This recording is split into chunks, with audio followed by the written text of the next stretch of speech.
Hey guys, it's Eli with the Pope County Library, and for this Maker Monday, we're going to be doing more of an art than a craft. We're going to be doing some pulled string art, and this is going to be a really simple one that anybody can do. You need some basic supplies that you probably already have at your house, and depending on what you have as far as like food coloring versus paint or different kinds of string, you may be able to make this even a little more fancy. So we're going to do some pulled string art today. Let's get started. Alright, so first let's go over what we're going to need for this project. The first thing you'll need is either a sheet of paper or cardstock. Cardstock works really well if you do have some because it'll absorb our colors a little bit better. You don't have to worry as much about it bleeding through or saturating. You'll want some sort of like notebook or something to press the paper in, and some sort of string. I have some embroidery floss here and some cotton yarn here. Either one works. And then you need some sort of paint or color. So we've got food coloring, works great. I've also got some acrylic paints in various colors and watercolor paints. So any of these will work. There's a little bit different technique to the different ones, but it's super simple to do no matter which one you use. The first thing you want to do is take your sheet of paper or cardstock and fold it in half like so. And this is the surface you're going to be pressing it in between. Now one more thing I do want to point out, these are my fingers. This is what happens if you use food coloring and squeeze the food coloring off the string and don't wear gloves. So if you're using food coloring and don't want to stain your fingers, you might want some gloves. But once you get this one folded in half, that's your surface where you're going to do your art. So then you're ready to get your color and your string. So I have a little bit of red right here that's kind of it's already been used once, but I'll soak it again. Just want to put a couple drops in there and let it kind of soak in. And now this is where my fingers got messy, so you've been warned.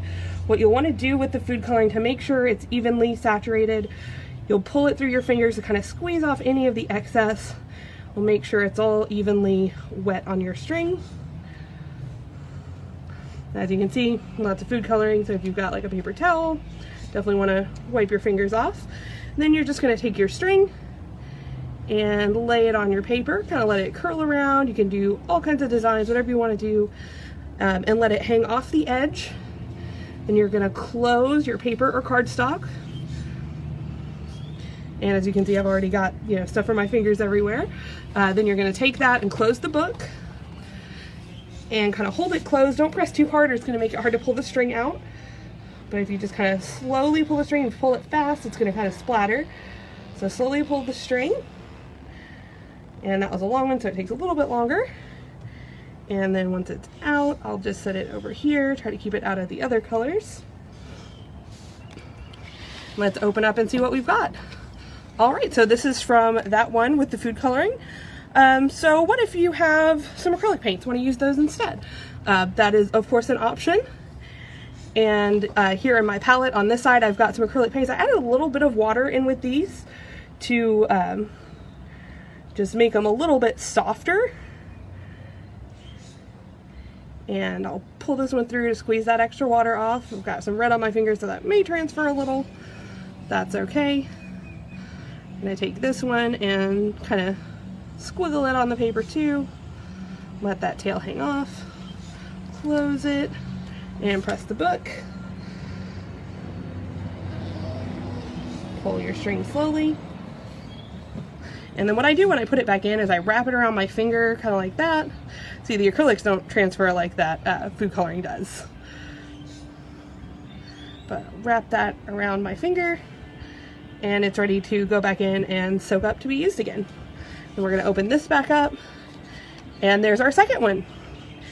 And I'll show you guys one more since we've got our watercolors and we've got our yarn. I'll take the yarn, I'm going to wrap it around my finger like I just showed you guys. And I'm going to put this one in the green here and make sure I get it saturated. And this one, sometimes with the watercolors, if you have any of these watercolors, it may even be easier to get them on a paintbrush and then paint it onto your string. But I'll kind of do that same thing, smooth that color down, and we'll go ahead and drizzle it at the bottom here. Do something a little bit different this time. take it, close it, and I'm going to close the book this way this time so that those pages are on top. Pull that string slowly out.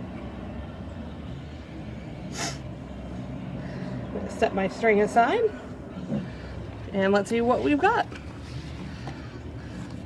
There we go. It's a different kind of texture. This one is more wet. So if you're doing the watercolors, you may want to let them dry some in between, because they obviously watercolors, they're more water and they're more likely to run and kind of mix with the other ones, other colors, other things you've already done. But that's a super easy art thing you guys can do at home. And if you do something cool, feel free to share that with us, and I'll put the place you can share it down below. And thanks so much for checking out this video. Hope you guys are having a good day, and thanks for watching.